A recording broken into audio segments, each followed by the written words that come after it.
Let's start this topic by exploring 5 crucial traps that you need to overcome to manifest anything you truly want.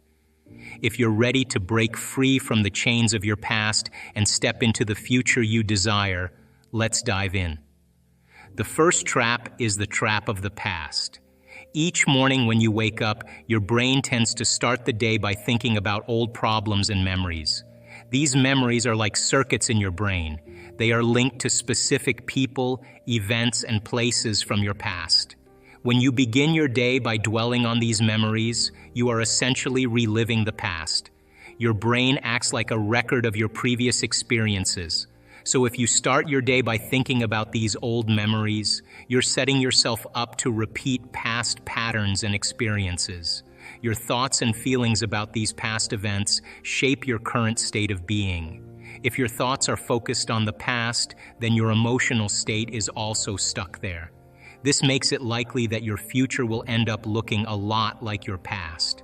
For example, if you constantly think about a past failure or a difficult experience, those thoughts can make you feel anxious or discouraged.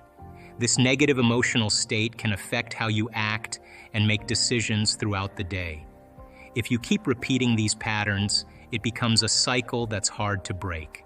To overcome this trap, you need to break free from the past. This means starting each day with a clean slate. You can do this by making a conscious effort to let go of old memories that no longer serve you. Instead of focusing on past problems, decide what you want to create in your future. One way to start fresh is to have a morning routine that helps you set a positive tone for the day. For instance, instead of immediately jumping into old thoughts and worries, take a few moments to center yourself. You might do this by practicing deep breathing, meditation, or simply taking a few quiet minutes to focus on positive thoughts. Another approach is to set clear intentions for the day. Think about what you want to achieve and how you want to feel. By consciously choosing to focus on your goals and desires, you're actively shifting your attention away from the past and towards the future you want to create. The second trap is the trap of emotional addiction. This trap happens when people become addicted to the emotions tied to their past experiences. Often these emotions are negative ones like fear, sadness, or anger.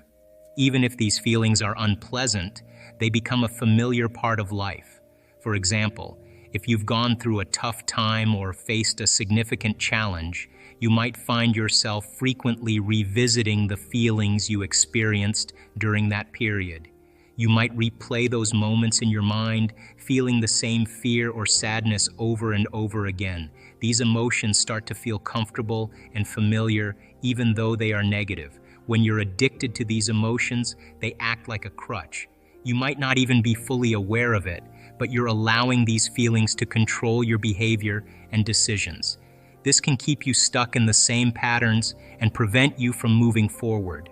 For instance, if you always react with fear or sadness when faced with challenges, you might avoid taking risks or trying new things.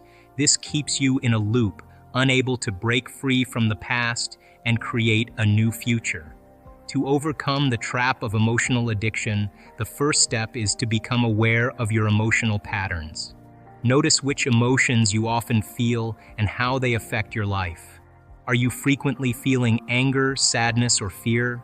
Recognizing these patterns is crucial because it helps you understand how they're influencing your behavior and decisions. Once you're aware of these emotions, you need to work on changing them. Start by identifying the specific emotions you've been holding on to. Reflect on what triggers these feelings and how they impact your life. For example, if you often feel anxious when faced with new situations, acknowledge this anxiety and understand its source. The third trap is the trap of routine. Most people live their lives following the same routines every single day. They wake up at the same time, check their phones right away, and follow a predictable sequence of actions. For example, they might start their day by checking emails or social media, then have breakfast, get dressed, and head out for work or school. They interact with the same people in the same way, and their day unfolds in much the same manner as the day before. this routine becomes more than just a set of actions. It turns into a subconscious program that controls their behavior. When you're caught in a routine, you're essentially on autopilot. Your daily actions become automatic and habitual, driven by a program running in the background of your mind. This program is made up of the patterns you've repeated over time. It dictates how you start your day, how you handle stress, how you interact with others, and how you approach challenges. Because of this, your choices and behaviors can become rigid and unchanging. Living on autopilot means that you're not actively thinking about your actions or making conscious decisions. Instead, you're just going through the motions. When you're stuck in this routine, you lose your free will to a program that keeps you stuck in familiar patterns. This is why it can be so hard to break free from old habits and make meaningful changes in your life. Your routine becomes a barrier that keeps you from growing and reaching your full potential. To escape this trap, it's important to introduce new, intentional actions into your daily routine.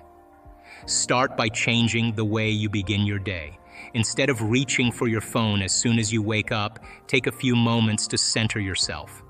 This can be as simple as taking a few deep breaths, stretching, or sitting quietly for a minute. Use this time to set your intentions for the day. Ask yourself what you want to achieve, how you want to feel, and what positive actions you can take.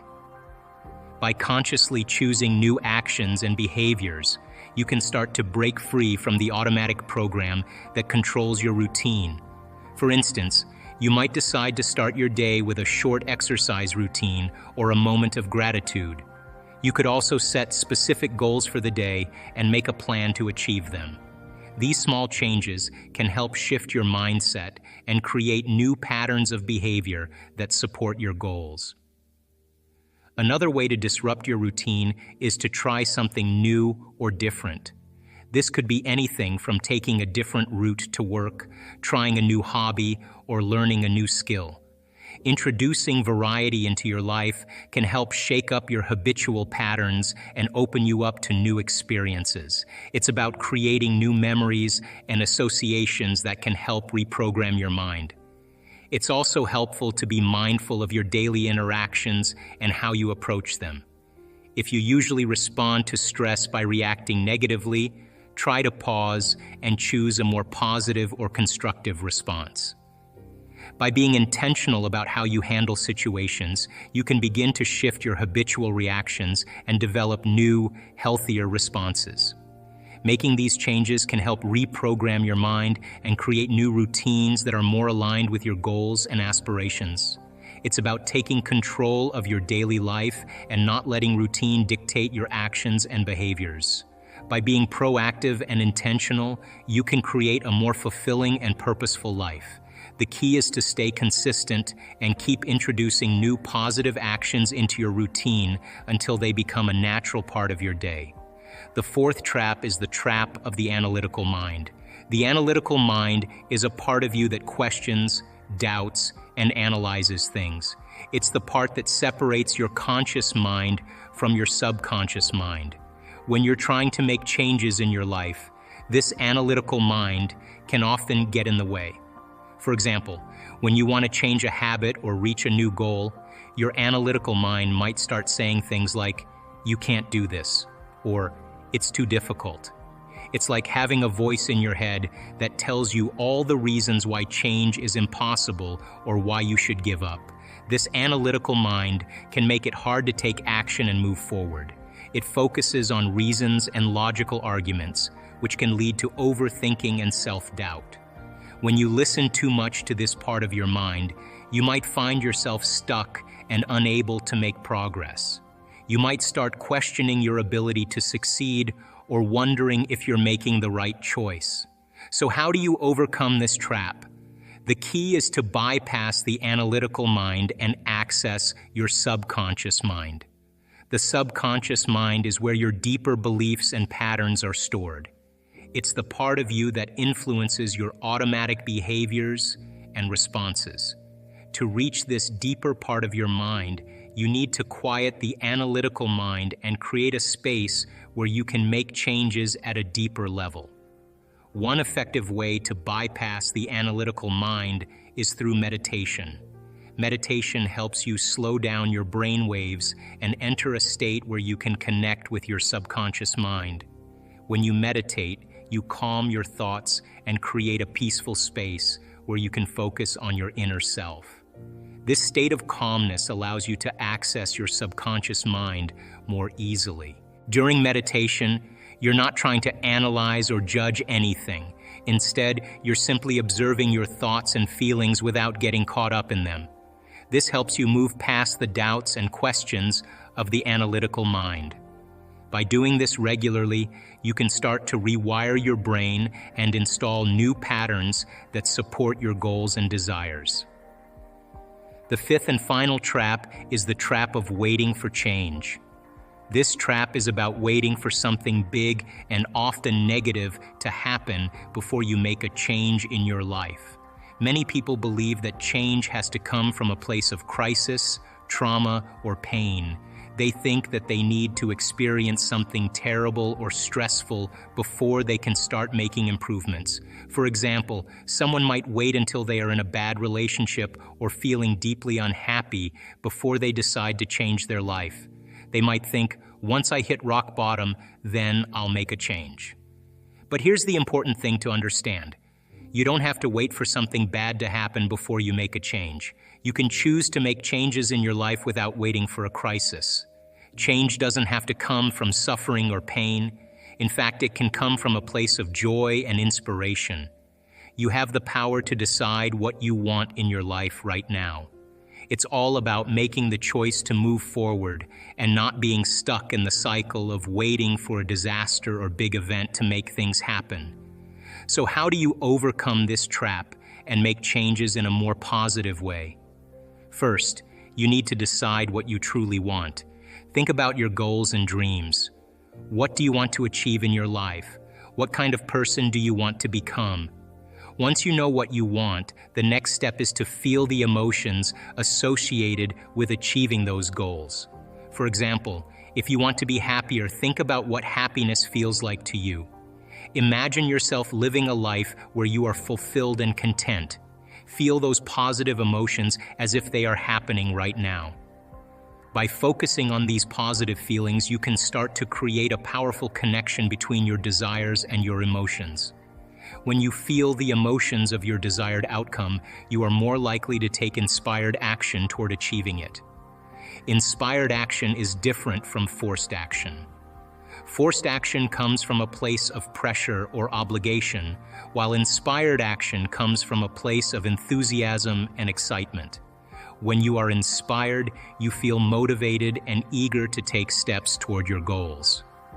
Another important point is that you don't have to wait for the perfect moment to start making changes. Many people think they need everything to be in perfect order before they can start working toward their goals. They might wait until they have more money, more time, or the right circumstances. But waiting for the perfect moment often means that you will never take action. The truth is, the perfect moment might never come. Instead of waiting, start taking small steps toward your goals now. Every little action you take will move you closer to your desired future. It's also important to remember that you have the power to create your future right now. You are not powerless in your life. You have the ability to shape your future by making choices and taking actions today. By focusing on what you want and feeling the positive emotions associated with it, you are setting yourself up for success. You are creating a future that aligns with your desires and dreams. Now that you understand these 5 traps and how to overcome them, let's talk about how to apply these insights in your life. Start by becoming aware of the patterns and habits that are holding you back. Reflect on how often you're living in the past, clinging to old emotions, following routines on autopilot, letting your analytical mind control you, and waiting for external changes. Once you've identified these patterns, take conscious steps to shift them. Start your day with intention, practice emotional awareness, introduce new routines, use meditation to access your subconscious, and make changes from a place of joy rather than waiting for a crisis. The power to manifest anything you want lies within you. It's about making the choice to break free from the old patterns and stepping into a new way of being emotionally to reaffirm their identity. Now, this is the work because you look around to see if anybody's doing it and you don't see anybody else doing it. It's kind of this lonely moment where you're realizing that I'm the only one doing this. That's that kind of moment that you realize that nobody understands you but you, right? And you can't even ask your friends for their opinion because they're going to give you their opinion based on their own experiences. And it's that kind of moment where you have to draw in all your resources. So, have you ever heard me say that emotions are bad? Have you? No, emotions are the end product of an experience. So then, do I react in my life? Yep, I do. But the question is, how long are you gonna react? That's the real question. Because if you keep that emotional reaction going on for an extended period of time, sooner or later it'll become your identity. And then people say, why are you so bitter? Why are you so frustrated? Why are you suffering so much? And your brain, in that emotion, you're in the emotion, which means you're in the chemical residue of the past, is going to call up the event because you're emotionally connected to it. And you're going to say, I'm this way because of that past experience. So then imagine what I do with people. We have people that have been abused. We have people that have been traumatized, that have been assaulted. We have people that have had very, very difficult pasts. And have you ever heard me say to revisit the event? Have you ever heard me say that? Never. We need to revisit the event because once you do, you open the box. But what we want to do is overcome the emotion because that's just what's lasting from the event. So you sit a person down, and the moment you sit them down, what do you think the body's going to do? It's going to look for something to recreate that emotion because that's the person's identity. Are you with me still? So if I make the person, if I inspire the person to sit there and they're sitting there and all of a sudden they're noticing that they're hot and they're irritated and their stomach is twisting and all of a sudden it's a group of sensations, a group of feelings that they have called all along frustration. But the different sensations, the moment you name it, it becomes an emotion. But what it is just bodily sensations. It's energy that's stuck in the body. So the body is looking to go back to the past. It's believing it's in the past. Are you with me still? So if the person becomes aware that their body is doing that, and like training an animal, allow the body to feel that emotion and then settle it down into the present moment. When you settle it down into the present moment, the body starts to trust the present moment and move out of the past. And there's a release of energy. Then the body goes, wait a second, what's going to happen in the next moment? And it starts doing that. And it starts to try anticipate the future. And you settle the body back down into the present moment. And every time you do that, you're telling the body it's no longer the mind, that you're the mind and your will is getting greater than the program. And all of a sudden, you start to lower the volume to that emotion. And when you begin to break the addiction to that emotion, the side effect of breaking that addiction is called joy. It's called freedom. All of a sudden, the body's saying, I don't want to be tormented anymore. Now, does that mean you shouldn't grieve over things that you lose? Grieving is a biological process.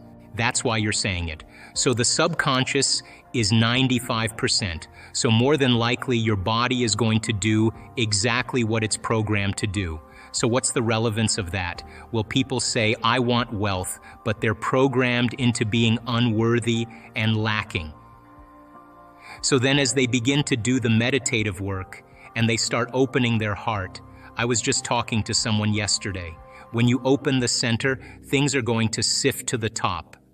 All the programs are going to come right up. And when they come up like that, you're going to see why it isn't manifesting in your life. Now, don't see it as like, why is this happening? Did I do something wrong? The subconscious is actually venting. There's a certain period of time in the early mornings where we vent our anxieties, we vent our fears. It's the way the subconscious goes, let's just have this dream and let's just get it over with. So the subconscious is saying, what if you hit the tree? What if you're actually going to hit the tree? You're going to hit the tree because that's exactly the imagery you have when you're trying to create something. You're saying, I really want this because I'm really afraid of dying. I'm really afraid of failure. I'm really afraid of rejection. So the person is subconsciously and unconsciously creating the imagery that's actually being revealed to them. So how do we change that? Well, really simple. We've got to start rehearsing a new way. We've got to start getting into those deep brainwave states, getting beyond the analytical mind, slowing our brainwaves down, getting into the operating system, and start reprogramming. So when this happens, these are the things I'm going to do. These are the things I'm going to do to create that, and start rehearsing those steps, priming and reprogramming the brain into a new outcome. So I have had that many, many years in my life, but I always have seen it as a strong sign, a strong symbol that I've got something switched in my brain. I could say that people say I want to be healthy. Yeah, it's 5% of your conscious mind, but you set them at the dinner table and they're breaking all the rules of everything they said. So why does that happen? Because the program is running and they've lost their free will to a program. So now that's important because your subconscious is talking to you. Now you've got to get in there. You've got to get in there and start rehearsing that you're going to step away from the table, that you're not going to eat after a certain hour, that you're going to make better choices, and rehearse them and remember what you're going to do and what you're not going to do. Now you begin to, on a fundamental level, begin to rewrite the script, begin to rewrite the program. And over time, if you make one or two new choices and restrain some old choices, you'll tend to make more better choices after you make a few, because you'll start feeling the satisfaction of your efforts. I was altered in some way because I lost everything, and I haven't been able to change for the last 2 years. The fact that we can think about how we think, the fact that we can observe how we're acting, the fact that we can pay attention to how we're feeling means we can modify ourselves to do a better job in life. That's called metacognition. So when a person begins to wake up to who they're being, and then they say, like Gandalf on the bridge in Lord of the Rings, you may not pass today, that kind of decision becomes an experience for the person that they never forget. That kind of willingness to change is when they transmute those survival emotions into elevated emotions. And those emotions, because they're addictive and emotions are the record of the past, then for the most part, the body, as the unconscious mind, does not know the difference between an experience in your life that creates an emotion and an emotion that you can fabricate by thought alone. To the body, it's the same. So a person who's living in anger every day or sadness in every day, their body, as their unconscious mind, is believing it's in the same past conditions 24 hours a day, 7 days a week, 365 days a year. The body's in the past. So when a person takes that emotion and literally denatures it and turns it into another emotion, the freedom from that addiction, breaking the chains from that emotional addiction, is called self-love, is called joy. Now there's a liberation of energy. The person is in love with themselves, they're in love with their life, and they say, that was so worth it. And all of a sudden they look back at their past and they say, I would never change anything in my past because it brought me to this present moment. And when you can look back at your past that way, then the past rolls up to the present moment, and now you're beginning to experience true freedom. That certain people will not see possibility until they reach crisis, till they reach their lowest level, and then they're going to wake up and say, I better change. I think the greatest demonstration of change really is to begin to show others how to do it, to be the living example of it. That when you and I are the living example of joy, that when we are not attached to what people think or emotions that keep us feeling sick, and we are celebrating life and we are passionate about our future, that we are filled with ideas and inspiration, that's a very contagious state of being. And people that are lost in habits or lost in those emotional states, they will see it initially as an affront. It will be a confronting moment for them. But inside them, they secretly want to be free. They just don't know how to do it. So we always say in our workshops, you always know when someone is in the midst of change because they stop talking about it. They don't talk about it, they're too busy being it. So if you and I are waking up every morning and demonstrating change in our life, the people in our life have one of two choices. They either begin to become inspired by change for themselves, not because you're preaching to them philosophically, but because you're demonstrating it in your life. They'll either rise up to that, or the person cannot maintain a relationship with the person who's living in such freedom, which means they'll probably stay the same for the rest of their life. But if crisis happens, they may make another choice. So my recommendation for people who are steeped in habits and emotional states and patterns of thought, the individuals around them have to live in a state of joy. They have to live in a state of freedom. They have to demonstrate it in every single area of their life. And normally there's a thing in physics called entrainment, which means sooner or later, others start to vibrate at the same rate as you. If you look at this and you study it in history, it's a sign that something new has to be born. As the old model of reality begins to change, something else has to replace it. So we have two ways that we actually face crisis. We can either face crisis in a state of emergency, which in the beginning of a crisis is healthy, or we can face crisis in a state of creativity and innovation. If you're addressing a financial crisis or a crisis in a culture and everybody is selfish and everybody's living by those emotions, then they're pushing their way to get to the head of the line. They're competing. They're forcing outcomes. They're using very primitive systems to try to take care of themselves. We know from the physiology of the brain that most of the blood supply goes to the hindbrain and away from the forebrain. Those chemicals create a gap between the way things appear in our life and the way things really are. In other words, we're viewing reality in an altered state. We don't see possibility. We feel separate from each other. We are competing and striving to get to the head of the line by using our cunning, manipulative, egocentric ways to get there. And we're very controllable. Fear is very controllable. Competition is very controllable. Anger and war divides individuals. Now that is not a way to address a crisis, because the service to self, or taking care of the self, is the exact thing that enhances the crisis. Because if you and I are all doing the same, if we're all doing the same thing, then a culture becomes more divided. It becomes more disintegrated. It becomes more incoherent. And possibility then is not part of the equation. So the other state of mind, if you can view crisis as a great opportunity, brilliantly disguised as an impossible situation, and you have to match the conditions in your environment with a new mind. Now we're talking about greatness, because innovation and creativity and a new way of thinking and a new way of being means that we can't do the same thing from the past. And so in history, cultures that are individuals that overcame their environmental conditions were considered mystics and saints and leaders and charismatic leaders. They were individuals that saw past the illusion of the present reality. When we begin to become innovative or creative, the brain begins to switch. We begin to turn on the forebrain, the frontal lobe, which is really the crowning achievement of the human being, and we begin to ask bigger questions. How can we create a new way of being in a world that's falling apart? How can we begin to create a new system to adapt to these conditions? And I think that people, when they begin to feel empowered by possibility, when they begin to see that the death of the old paradigms means the beginning of a new paradigm.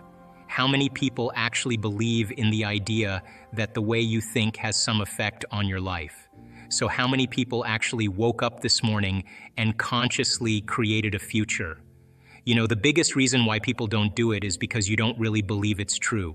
You see, if you knew on a gut level that it was absolutely true, would you ever miss a day, and would you ever let any thought slip by your awareness that you didn't want to experience?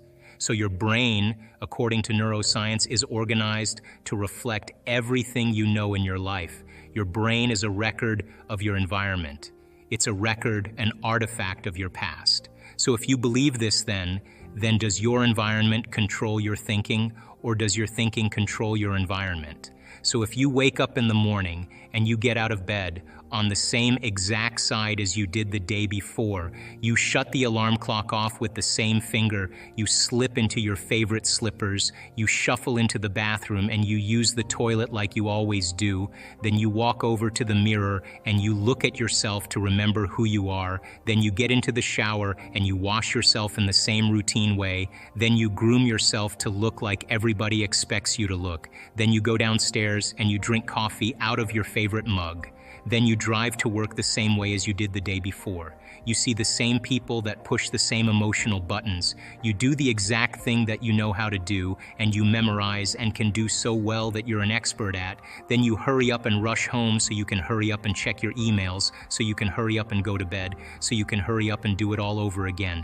Now here's my question. Did your brain change at all that day?